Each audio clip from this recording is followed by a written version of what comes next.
Bonjour à tous, je suis David Leclerc, votre analyste pour Badge Investor. Voici la dernière mise à jour pour 2012 de mon avis concernant l'argent. Alors, notre ami l'argent, cette semaine, nous a fait une grosse semaine baissière. J'avais prévu ça, mais pas aussi fort. En effet, moi, ce que j'avais prévu plutôt, c'était un rebond à partir de la M100 en direction de la M20, et ensuite, derrière ce rebond technique, eh bien, une accélération baissière, en direction des 50%, c'est-à-dire des 31,71. Ah ben, ce fut pas le cas. Parce que même si lundi on est resté sur cette M100, hein, on est resté accroché. Mardi on a accéléré sous la M100 et passé sorti complètement du canal baissier, donc l'accélération baissière très très puissante. Et ça je vous l'avais signalé dans le briefing si vous suivez le briefing tous les matins sur le site.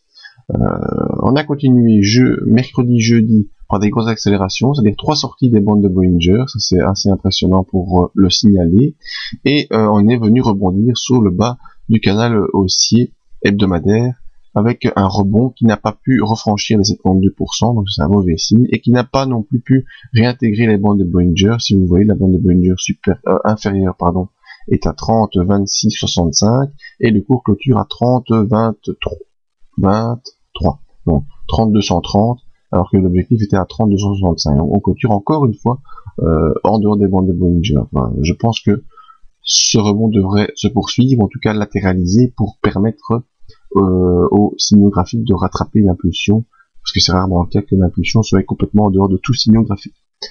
Donc effaçons ce mouvement baissier que j'avais dessiné, qui s'est produit mais de manière beaucoup plus puissante. La bande de Bollinger supérieure se ferme légèrement, ce qui veut dire qu'on aura droit derrière ici un léger rebond. Pour ceux qui veulent en profiter pour se dégager, c'est peut-être une bonne occasion, parce que l'argent devrait poursuivre son impulsion baissière. Voyons un peu le MACD. Alors je vous l'ai signalé ici, non-croisement haussier, boum, derrière, on accélère. Faut toujours voir ce genre de signaux. Déplace un peu le graphique, voilà. Le stochastique, lui, toujours en impulsion baissière, arrive ici dans sa zone de survente, ne pourra pas aller plus bas parce que le niveau plus bas est 0, donc il va soit latéraliser ici entre 0 et 20. Toujours en impulsion baissière, donc le stochastique.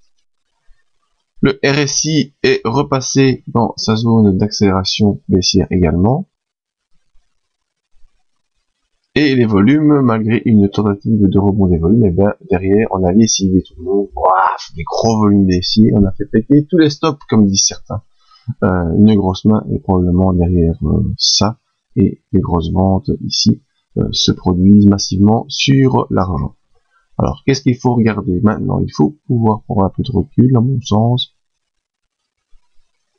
Et voilà, le cours qui était ici cadré par cette double ligne de support ici devrait encore être testé début de semaine prochaine, et si cette double ligne de support lâche, eh bien on pourrait avoir un retour sur les 28,23 $ concernant l'argent.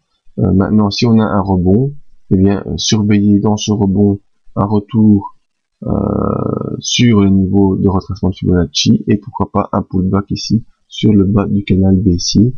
Donc actuellement on est en très forte impulsion baissière.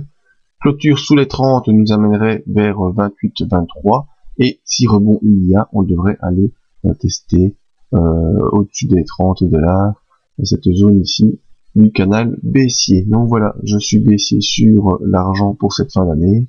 Rendez-vous l'année prochaine pour les nouvelles perspectives 2013. Merci à tous, bonne fin d'année, à bientôt.